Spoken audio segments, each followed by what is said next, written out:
This movement of people to the United States isn't a crisis and it isn't a surprise. We've just come through a pandemic. We have countries that are experiencing economic strife, civil unrest, all sorts of things that are entirely predictable and entirely expected.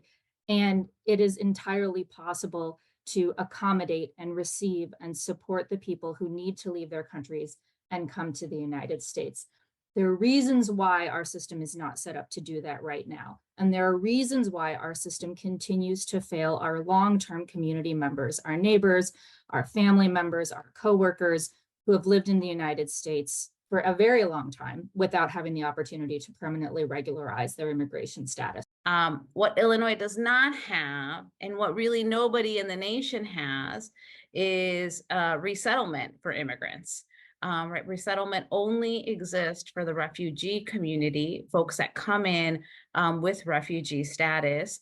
So if you look at the population that's in shelter in Chicago right now, it depends on the day, but right now it's about 14,000 people that are living in shelter who are recent arrivals.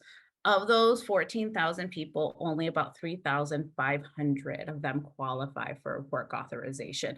I think for many of us, we're thinking, seems to be the new migration patterns. It is different from what we have seen in the past, as I mentioned earlier. It's much more visible, and organizations we haven't been historically served as resettlement agencies, and so therefore we really need to shift how we've been doing our work.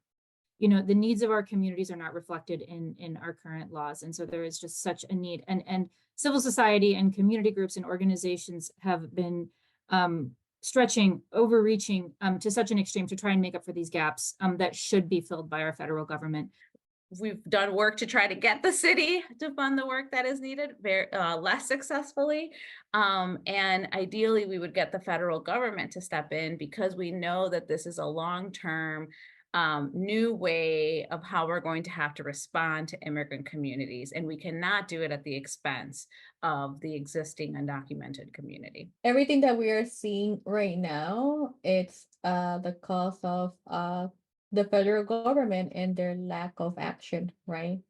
At the federal level, and I think Lisa said this earlier, when there is a will, there is a way. And when I think of the world as it should be, immigrants should be able to arrive to the US, get work authorization, get some assistance, be placed with a case manager, be able to fully be included in the US, fully be included in Chicago and Illinois.